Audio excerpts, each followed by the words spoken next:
Indonesia Yuni Shara memberikan kabar terbarunya tentang perkembangan kedua putra laki-lakinya yang kini sudah tumbuh dewasa. Kakak dari Krisdayanti ini menyebutkan bahwa anak pertamanya, Kelvin, akan melanjutkan pendidikan S2 di luar negeri. Sementara itu, putra keduanya, Selo, saat ini berada di Yogyakarta. Meskipun mereka sibuk dengan aktivitas masing-masing, Yuni Shara mengungkapkan bahwa mereka tetap menjaga komunikasi yang erat dan selalu berbagi cerita dengannya. Ia juga mengaku dekat dengan teman-teman dari anaknya. Selain itu, Yuni juga masih berhubungan baik dengan mantan suaminya, Henry Siahaan. Menariknya, lagu terbaru yang akan dirilis Yuni Shara ternyata merupakan pilihan dari putranya Kevin. Lantas, apakah Yuni Shara memiliki rencana lainnya untuk masa depannya?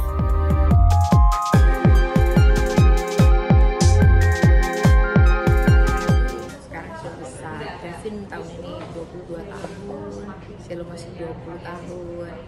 Kevin sudah, sebenarnya hampir 2 tahun lalu dia sudah wisuda, kemarin dia sudah magang kerja, terus dia sudah bentar lagi udah masuk S2 ya, jadi dia akan pergi lagi. Kalau Selo memang di luar kota, dia di Jogja, dan dia semakin hari semakin mencintai Jogja gitu.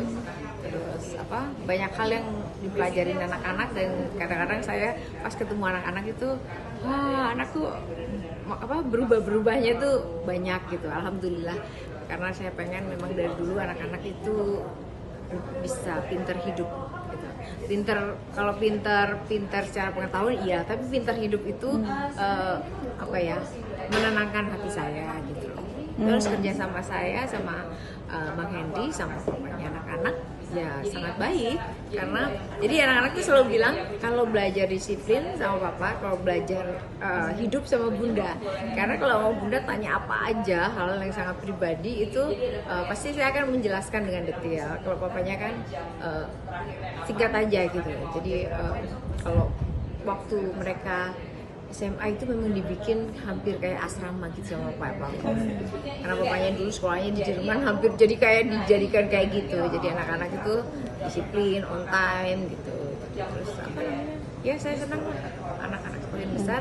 Terus dia tidak pernah merasa papa mamanya itu berpisah. Jadinya teman-temannya juga kadang-kadang bokap nyokap lu tuh unik gitu. Karena saya santai banget sama abang itu bekerja sama.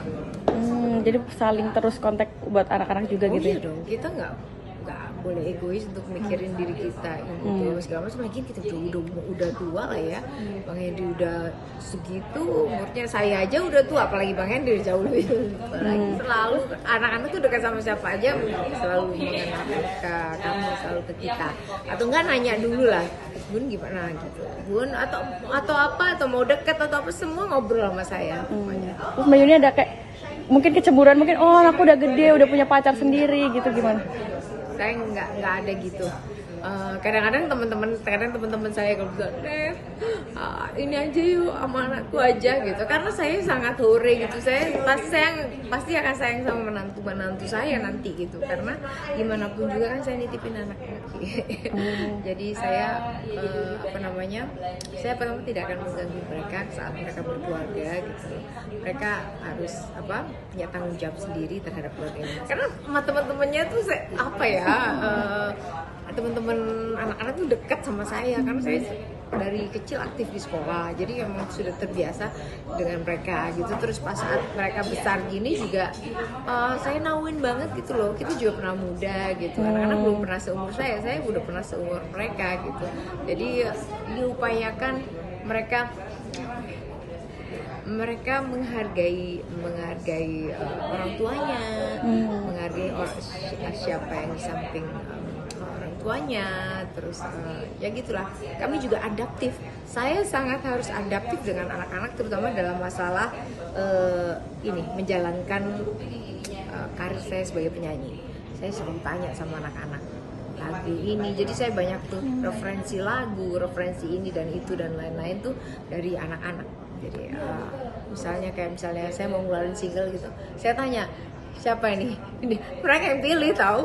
Oh iya, mereka yang pilih ini aja Bun gitu. Tapi anak-anak kan nggak banyak nonton TV, apalagi kalau misalnya anak-anak sekolah di luar lebih banyak nonton podcast, nonton ini, nonton itu di YouTube ya.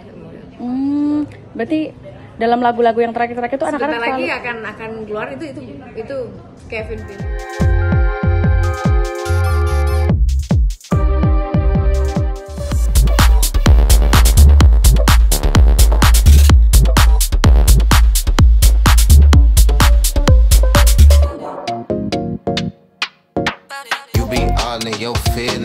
Musisi legendaris Ponky Barata kini lebih banyak menghabiskan waktu di Bali bersama keluarganya. Keputusannya untuk meninggalkan hiruk-pikuk Jakarta diambil setelah sang istri Sofi Navita mengalami masalah kesehatan. Mantan vokalis grup band Jikustik ini menyatakan bahwa Bali memberikan dampak positif bagi pemulihan kesehatan istrinya. Ia memilih untuk meninggalkan pekerjaannya di Jakarta. Selain bermusik, Ponky dan istrinya juga membuka coffee shop di Bali. Sebagai seorang ayah, Ponky juga mengungkapkan bahwa anak sulungnya saat ini sedang menempuh pendidikan di Yogyakarta, sementara anak keduanya akan melanjutkan kuliah S1 tahun depan. Lantas bagaimana Ponky Barata merasakan perubahan dalam hidupnya setelah menetap di Bali?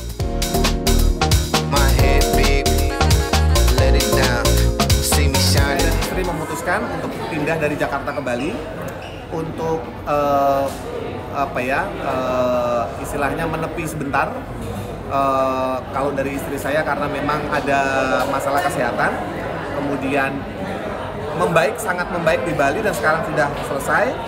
Kemudian kita akhirnya yang tadinya cuma mau liburan lama jadi tinggal di sana. Semua yang saya punya di Jakarta saya pindah ke Bali 100%, KTP pun saya KTP Bali. Nah di sana saya merasakan angin yang berbeda, jadi saya punya waktu, misalkan gini, kalau di kota besar saya perlu 1,5 jam dari titik A ke titik B, di sana mungkin nggak sampai 1 jam. Nah sisa waktunya untuk produksi musik gitu. Konsekuensinya semua geng saya, tim saya ada di luar Bali. Nah jadi itu yang harus dipikirin. Tapi kepindahannya karena lain hal, tapi di sana saya berusaha menyerap energi yang baik sehingga bisa produktif seperti ini. Ketika dapat tantangan ya 2 minggu. Pekerjaan utama saya masih dari musik, masih bernyanyi. In fact saya kesini pun sebenarnya job nyanyi, tapi karena ini dipasin tanggalnya. Kemudian kalau pekerjaan tidak ada yang berubah. Dari saya profesional tahun 96 sampai sekarang tidak ada yang berubah dari kegiatan saya. Bedanya mungkin saya lebih bisa mengatur mana kerjaan yang mau saya ambil, mana yang tidak. Karena nggak semua bisa diambil dari Bali. Ongkos pesawat aja sudah harus diperhitungkan. Tapi akibatnya saya bisa memilih mana yang harus diambil, mana yang tidak. Jadi kalau kesibukan tidak ada yang berubah. Tapi awal-awal teman-teman banyak yang komplain nggak sih kenapa harus mungkin pindah ke Bali? Ya kalau dari The Dance Company tidak komplain karena proses itu kita jelaskan dengan baik ya. Anehnya panitia selalu menyediakan budget ekstra untuk saya mau datang ke Jakarta, dan budget itu kalau saya pakai dengan baik ya maka bisa untuk bareng-bareng sebenarnya. Jadi nggak tahu kenapa orang masih mau, tapi memang tidak semua mau. Nah ini perlu pengertian dari teman-teman Dance Company, dan Dance Company adalah band yang sangat-sangat pengertian. Sudah nyaman di Bali atau bakal comeback lagi mungkin ke Jakarta Mas? Tidak, saya di Bali. Jadi lebih tenang nggak sih tinggal di Bali keluar dari Jakarta? Kalau melihat dari karya yang saya keluarkan, kalau dari YouTube saya itu hampir setiap bulan minimal 1 karya keluar rilis, jadi tidak pernah berhenti produksi. Kalau dari karya ya, berarti kalau dibilang produktivitas sih meningkat. Traveling juga sebulan itu minimal 4 kali keluar pulau, jadi seminggu sekali. Yang capek tenaganya memang. Nah ini membuat saya harus memilih pekerjaan yang worth it sama yang enggak. Kayak preskon saya nggak bisa, dikit-dikit preskon nggak bisa, harus persis tanggalnya, nggak bisa ganti ya berapa, kayak gitu-gitu. Jadi ya. Kalau di Bali ada apa yang dilakukan selain bermusik? Saya buka coffee shop dengan Sofi, dengan istri saya, namanya Pepita and Sons. Menu andalannya adalah donat vegan. Jadi donatnya itu tidak menggunakan telur, tapi dia tetap rasanya tetap enak, dan ada temennya ada kopi dan beberapa produk vegan lainnya. Istri saya yang memimpin, saya supporter. Nah itu kegiatan kami ketika tidak menjadi musisi atau seniman. pertama, sudah semester 5 di Jogja. Semester 5 di Jogja artinya sebentar lagi dia akan mengepakkan sayap dan mencari pekerjaan dan segala macam. Cukup serem buat saya sebagai orang tua dan Sofi. Tiap bulan kita bahas sambil sedikit meneteskan air mata, kok anak kita cepet banget. Yang kedua, tahun depan akan kuliah, mengakibatkan saya dan Sofi hanya berdua di rumah bersama 2 anjing lagi. Jadi bahkan burung pun kalau lewat rumah nggak nginep, langsung pergi gitu. Jadi hanya empat makhluk hidup yang ada di rumah. Ya ini fase Pongki dan Sofi yang sekarang lah, ya udah. Ini cerita lain lagi, tapi intinya itu yang sedang terjadi memang, betul.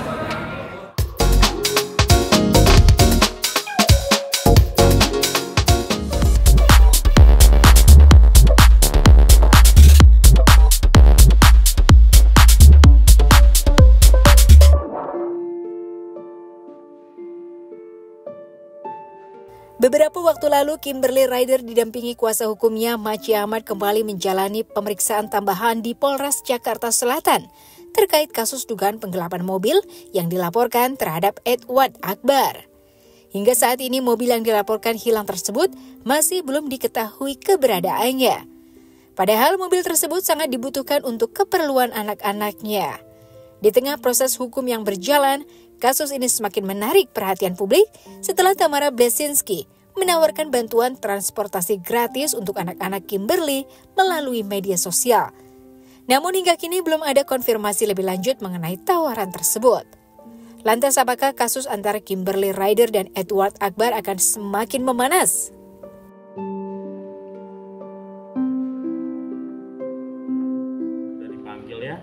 Undangan dari Polres Jakarta Selatan, khususnya tim penyelidik dari Lanmor. Tadi kita sudah ada penambahan pertanyaan sekitar ada 10 pertanyaan, di mana juga tadi ditanyakan perihal balik nama mobil dan ada perubahan dari harga mobil ya, dari 290 juta menjadi 260 juta. Selebihnya sih pertanyaan mengenai mobil, tahu nggak ada di mana dan lain-lain lah. Tadi kita diperiksa kurang lebih hampir 2 jam ya, dari jam 10 tadi kita dapat undangan dan tadi udah ditambahkan dari klarifikasi atas laporan kita per tanggal 27 Juni 2024 kemarin. Udah ada info belum sih Kak, mungkin mobilnya beredar di daerah mana? Tadi sempat digubris soal perubahan harga dari 290 ke 260, itu seperti apa, bisa dijelaskan lebih rinci lagi? Jadi awalnya emang aku ingatnya pokoknya di bawah 300 aja. Jadi aku pikir awalnya kan 290, terus ternyata ada bukti transferan ke pemilik mobil sebelumnya, ternyata hanya 260. Karena kan aku lupa ya udah berapa tahun yang lalu. Jenis mobilnya sendiri? Yang beli mobil siapa waktu itu? Yang bayar DP atau status mobil itu gimana? Ya, waktu dibeli apa cash atau kredit apa gimana? Jenis mobilnya sendiri? Ada beberapa yang dari klien saya transfer ke saudara pelapor juga. Beli berdua berarti jatuhnya? Apa gimana Kak? Sebagian besar banyak dari Kim. Jenis mobilnya sendiri apa sih Bang Maci mungkin? BMW ya, tahun 2011. Sedan kah? Iya. Itu alasan kenapa ada perubahan harga itu bisa dijelaskan, itu kenapa ada lupa? Ya, jadi lupa. Aku awalnya pokoknya aku mikirnya kayaknya kalau nggak salah 290 deh, terus ternyata baru keluar buktinya kalau ternyata yang ditransfer itu 260. Dan pemilik mobil sebelumnya juga kan sudah dimintain keterangan juga dan sudah dipanggil. Jadi agar kasus ini terang-benderang dipanggil semuanya. Sudah secara cepat juga tim Polres Jakarta Selatan sudah memanggil para saksi-saksi ya. Itu saat mengetahui itu sudah ganti nama Tim? Namanya di aku. Iya, udah ganti nama atas nama kamu. Iya. Itu artinya langsung proses ganti nama pada saat pembelian. Iya, semacam pesan ya kepada yang dititipkan ya, seperti itu. Total berapa bulan Bang? Mungkin udah sekitar sebulan 2 bulan kita udah ngasih pesan gitu sebelum membuat laporan. Bahkan juga terkait hal lain mengenai perceraian pun juga kita pernah mengundang saudara tergugat juga, saudara Edward gitu, untuk membicarakan permasalahan semua gitu. Tapi saat kita hadir, saudara Edward malah tidak hadir di tempat yang kita perjanjikan gitu, untuk bertemu. Ada indikasi dijual, jadi, Bang? Kalau kemarin kaget, digugat atau apa, enggak, kita udah memberitahu semua kok, ada bukti chatnya dan dibalas juga. Ada indikasi? Pas hari H untuk ketemu, beliau tidak hadir. Ada indikasi dijual nggak sih, Kak? Mungkin mobilnya sendiri? Indikasi sih nggak tahu ya. Kurang tahu deh. Kita sampai sekarang juga tidak dapat info ya mengenai keberadaan mobil itu.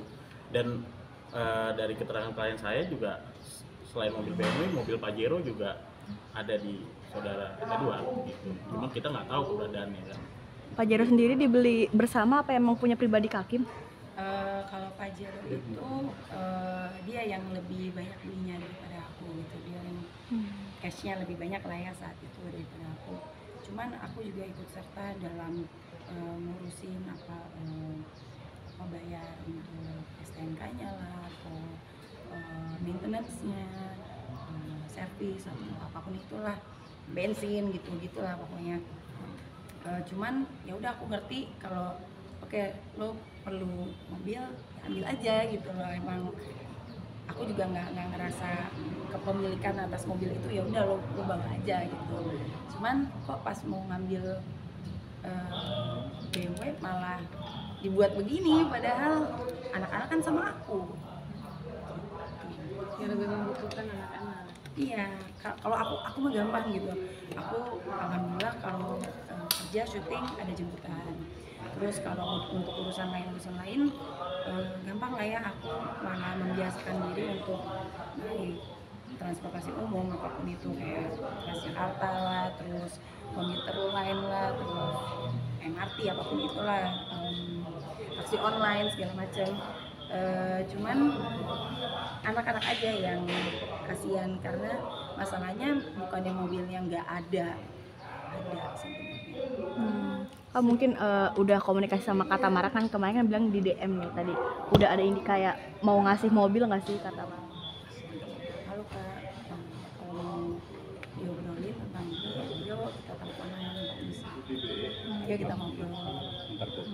Kalau misalnya anak-anak disetirin mungkin nanti tantenya kesini untuk itu nggak penting sebenarnya, mamaku juga bisa gitu loh, bukan soal disetirin, bukan soal dikasih mobil atau apapun, mobilnya udah ada dua, itu masalahnya gitu.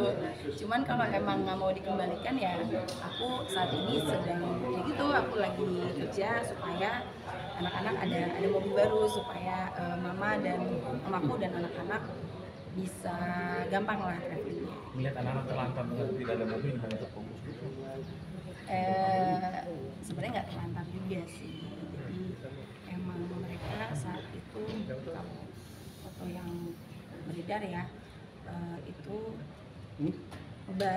posisinya baru selesai les, terus mamaku ngirimin foto anak-anak lagi duduk di pinggir jalan gitu, mereka lagi nungguin bajai gitu.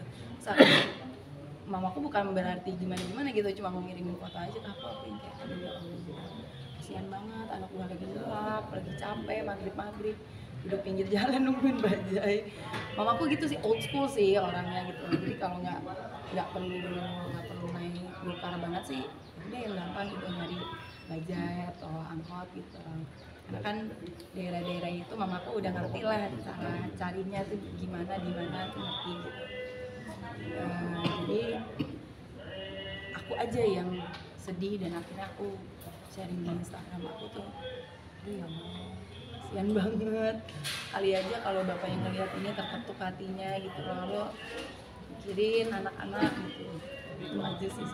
Mungkin menegaskan lagi, mungkin alasan Edward sendiri nggak ngasih apa benar karena sederhanaan itu melatih anak-anak hidup sederhana. I don't know lah ya.